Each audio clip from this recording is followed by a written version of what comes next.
Hey, what's up? I'm Gazbot, and I'm going to Transformers Con, TFcon in Los Angeles. Hey, so we took the ride down. We live about an hour and a half north. With traffic, it was closer to 2 hours. We got there. We had the standard tickets, which lets you get in at 12. This was at like 1:30, and there was still a line to get in, which kind of surprised me. Somebody had a huge Unicron head outside. I'm not sure what that was for, but I had to take a picture of it, of course.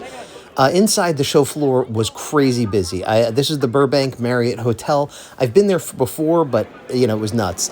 There were so many good displays. This is 3.0. I could not take video of all the displays.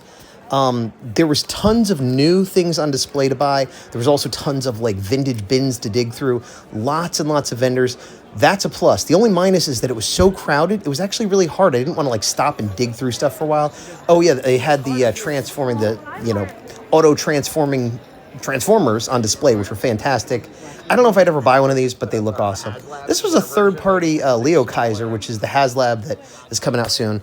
Here's a bunch of third-party. I'm not sure if these were fans' toys or what. Every time I see them, I remember how great they are, but also how large and expensive. So I'm glad I never really got into any of these lines, but I love seeing them. It's like having a little museum visit.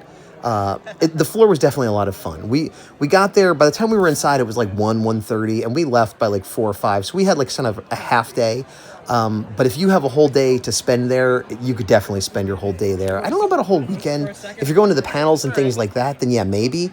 And also if you're going to be digging through bins. One thing I'll say is later on in the day, it was a little less crowded and you did have more time to like look at stuff.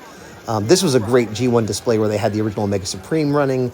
Yeah, it's a lot of fun. And if I was there to document this more, which I wasn't, I would have done, I could have just spent the whole time videoing stuff. That was an awesome Cheetor cosplay. There was tons of great cosplay. Again, my goal was to go there and meet Frank Welker. Megatron was my main goal. And this is me online to do that. And I did succeed, as you will see right here. Very good. How are you? I'm doing good. Oh, wow. So I got Peter to sign this 20 years ago. Wow. Can I see? Here, actually. Should I tell you how much I love you and how you inspired my childhood, or are you sick of that? Please. But yeah, it was lovely. He did a little bit of Fred's voice from Scooby-Doo. He signed my picture in a lovely blue. I gave him some of my artwork, and he was very gracious about it. Shook his hand, and it was just a very warm encounter, very similar to what I had with Peter Cullen almost 20 years ago. Then we went out and we looked around a little bit more, did a little shopping. I picked up a few things, which I'll show you at the end of the video. There was one artist in Artist Alley that had a huge line the whole time I was there, and I don't know if she was famous or what. Oh, this is me with Dan, who did the voice of the original of Bumblebee and the original Spider-Man, or I guess second Spider-Man, Spider-Man and His Amazing Friends. He was very cool.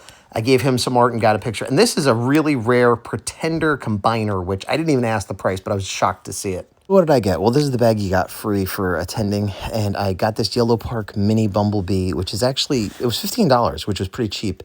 It's light plastic, and I have to assemble it. I'm hoping it won't be too difficult. And I got these two G1 Pretender shells. One of them has the helmet, the other has no accessories, but there's nothing inside. And so I'm back now, and we just did Saturday. Like I said, we got there a little late. We left a little early. I do recommend going to the show if you're a Transformers fan. If you're not, I don't know, because it is pretty much all Transformers. There's technically a few other things. There were a lot of good guests, a lot of good products. The pricing may vary. You might end up paying a little bit more than you would because it's a Transformers-specific show, but you're going to find things you wouldn't find anywhere else. If you're in the area, it's definitely worth going to. $30 a day isn't that bad for the basic ticket. Obviously, you could pay more.